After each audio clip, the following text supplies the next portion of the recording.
माझं नाव स्नेहल आहे आणि माझं वय 25 वर्ष आहे. मी खूप सुंदर आणि तरुण आहे. कदाचित याच कारणामुळे माझ्या पतीने जेव्हा मला पहिल्यांदा पाहिलं तेव्हा त्यांची नजर माझ्या गोऱ्या अंगावरून फाटत नव्हती. असं वाटत होतं की ते माझ्या शरीराच्या प्रत्येक भागाकडे पाहत आहेत. मलाही ते खूप आवडले होते. सैन्यातील एक वेगळंच आकर्षण असतं. आमचं लग्न झालं आणि आम्ही बोर गावात राहायला आलो.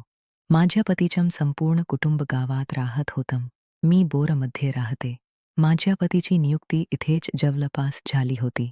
त्यामुळे ते येत जात असतात पण बहुतेक वेळा मला एकटीच राहावं लागत असे. कधी-कधी तर खूप रडू येत असे की काश मी एखाद्या सैनिकाशी लग्न केलं नसतं तर बरं झालं असतं. इतकी तडफड तरी झाली नसती. पण आता काय करणार?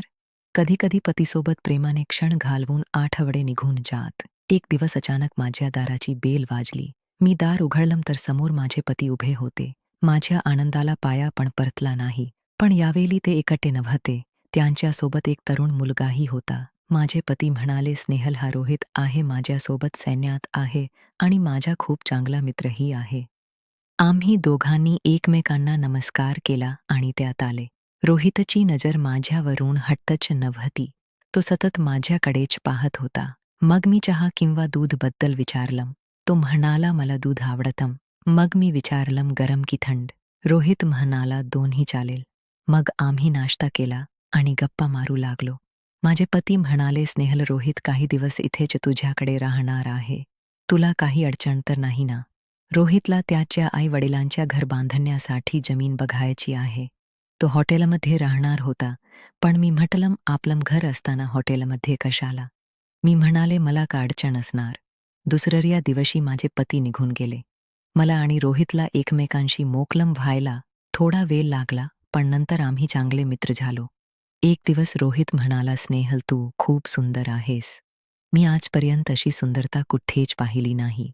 त्याच्या या बोलण्याने मी लाजले. मी म्हणाले, "तुम्ही खूप छान बोलता." त्यावर तो हसू लागला. मला आणि रोहितला एकमेकांची साथ आवडू लागली.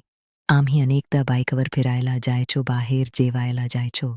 असेच काही दिवस निघून गेले. एक रात्री मी अंघोळ करून बाथरूममधून बाहेर येत होते तेव्हा रोहितने मला मागून पकडलं. मी त्याला लगेच दूर केलं आणि म्हणाले, "हे काय करत आहेस रोहित? मी तुझ्या मित्राची बायको आहे." तो म्हणाला, "स्नेहल, मला वाटतं तूही माझ्यावर प्रेम करू लागली आहेस." मी म्हणाले, "नाही, असं काही नाही. आपण फक्त मित्र आहोत आणि मी विवाहित आहे. मी तुझ्यावर प्रेम करू शकत नाही." रोहित हसू लागला आणि मी त्याच्याकडे वासरूच्या नजरेने पाहत होते. तो म्हणाला, "बरं, मग माझ्यासोबत बायकावर फिरत वेळ घालवू नये. सगळं प्रेम नव्हतं काय?" मी शांत होते. काही बोलता येत नव्हतं. तो म्हणाला, "ठीक आहे. बहुतेक मला समजण्यात चूक झाली. उद्या मी इथून निघून जाईन. ही गोष्ट इथेच संपूया." मग तो निघून गेला आणि मी विचारात पडले. तो जो काही बोलला होता तो खरंच होतं का? मला त्याची साथ आवडत होती. त्याच्यासोबत फिरणं, बोलणं, वेळ घालवणं मला आवडत होतं. पण मी त्याच्यावर प्रेम करून कसं करू शकते? त्या रात्री मी आणि रोहित अगदी अनोळखी लोकांसारखे जेवलो. तो काही बोलत होता. मी जेवण झाल्यावर तो त्याच्या खोलीत गेला आणि सामान भरू लागला. बहुतेक तो दुसऱ्या दिवशी जाणार होता. माझ्या मनात एक विचित्र अवस्था होती. मला त्याला थांबवायचं होतं पण तो इतका नाराज होता की त्याला कसं समजावं हेच कळत नव्हतं. मग मी विचार केला की आता मी नाही तर माझं सौंदर्य रोहितला समजावेल. शेवटी तो माझ्या सौंदर्याचा चाहता होता. मी कपडे बदलले. एक पारदर्शक नाईट गाऊन घातला. वरची 2 बटणे उघडी ठेवली. मग हलका मेकअप करून मी त्याच्या खोलीत गेले. तो पाहून स्तब्ध झाला. मग म्हणाला, "काय झालं, इथे का आलेस?" मी म्हणाले, "केसरचं दूध घ्यायला आले आहे. आत्ताच गरम केलं. तुला आवडेल ना असं वाटतं." तो म्हणाला, "नको, जा इथून." मी त्याचा हात पकडला आणि म्हणाले, "कृपया मला माफ कर. मी तुझं प्रेम समजू शकले नाही. पण मी हे विसरू शकत नाही की मी विवाहित आहे आणि माझ्या पतीवर खूप प्रेम करते. मी त्याच्याशी फसू शकत नाही. पण हेही खरं आहे की मला तुझी साथ खूप आवडते. तू माझी स्तुती करतेस ते मला आवडते." माझ्या डोळ्यात पाणी आलं. रोहित माझे अश्रू पुसत म्हणाला, "स्नेहल, प्रेम आपण करत नाही, ते होतं. मला माहीत आहे की तू तुझ्या पतीवर प्रेम करतेस आणि ते तुझ्यावर खूप प्रेम करतात. पण जर आपल्याला एकमेकांवर प्रेम झालं असेल तर त्यात आपली काय चूक आहे?" तो पुढे म्हणाला, "मी असं म्हणत नाही की तू माझ्या पतीला सोडून दे किंवा घटस्फोट घे. मी परिस्थिती समजू शकतो." मग रोहितने माझा हात धरला आणि मला पलंगावर बसवलं. तो म्हणाला, "जर तुला हे सगळं चुकीचं वाटत असेल तर आपण इथेच हे नातं संपू. मी तुला कधीच त्रास देणार नाही. पण मी कायम तुझ्यावर प्रेम करत राहील." मी म्हणाले, "नाही रोहित, असं बोलू नकोस. मला तू खूप आवडतोस." त्या क्षणी मी त्याच्या मिठीत गेले. त्याने मला आपल्या मिठीत घेतलं. घेताच माझ्यात काहीतरी जागृत झालं. हळूहळू आमची मिठी अधिक घट्ट बनली. माझं हृदय जोरजोरात धडधडत होतं.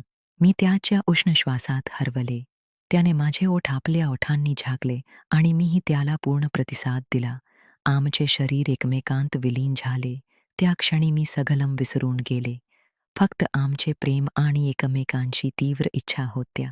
आम्ही एकमेकांच्या प्रेमात पूर्णपणे मग्न झालो.